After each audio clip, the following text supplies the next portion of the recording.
naturang kaguluhan. Aabot na po sa 45 ayaw tumayo eh. ng pamahalaan sa ayaw pamamagitan tayo. ng pagkain sa kanila. Ang ilang restaurant at ilang volunteer tumulong na rin sa paghahanda ng pagkain para sa mga lumikas na residente. Narito po ang aming pagpapatro. Walang Madami tigil pa? ang luto sa isang restaurant sa Zamboanga City. Tuloy-tuloy ang luto nila ng manok na halal na pwedeng kainin ng mga kapatid nating Muslim. Sa loob ng isang araw, inihahanda nila ang may 28,000 food packs na agad din dadalhin sa libu-libong evacuees na naipit sa gulo ng tropa ng pamahalaan at MNLF Miswari faction. Kawa-kawa ang gamit nila sa pagluluto na inilalagay naman sa styrofoam na biodegradable para hindi makasira sa kalikasan. Tuloy-tuloy, nakita natin yung hindi na pangangailangan ng ating mga kabayan. Kaya ito yung panahon at oportunidad para makatulong tayo. Para kay Professor Teng, na isang iskolar ng bayan, bahagi rin ito ng kanyang tungkuling tumulong sa mga kababayang naiipit sa bakbakan dahil naranasan na rin yan maging evacuee nung siya ay bata pa.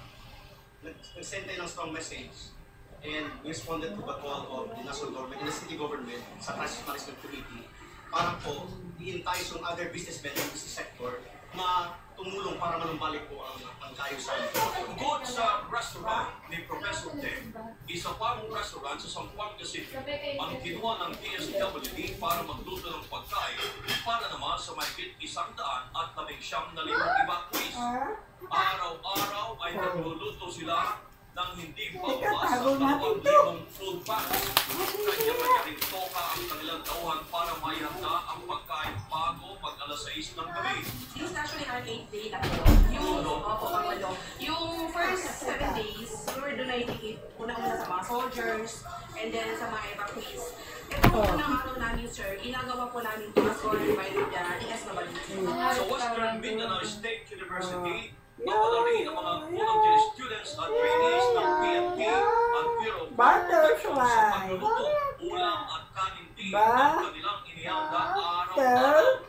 Ang mga pagkain inihanda ng iba't ibang restaurant ay pinadala sa isang command center ng pagkain.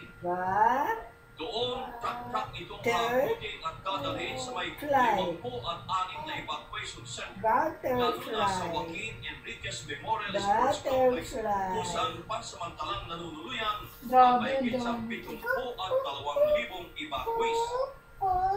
Pagdating sa sports complex, Nakabidyo pala kayo. Wala, tanggalin mo na. Butterfly.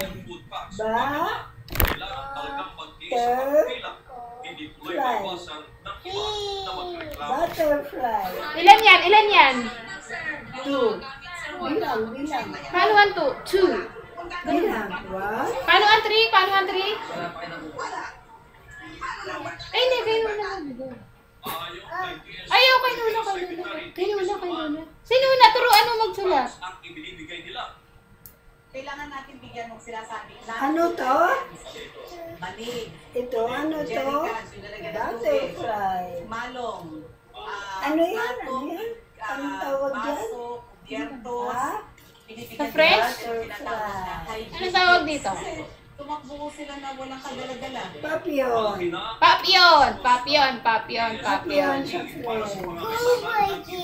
Oo, sige. Childless. Butterfly. Sa Tagalog, paru-paro. Sa ngayon, pinag-aaralan na nila ang Paro-paro. temporary shelter para sa mga evacuees na nasunugan o nasira ang bahay. Sulat ka na. Bakan Sabi ho ng Pangulo, ating tutulungan ang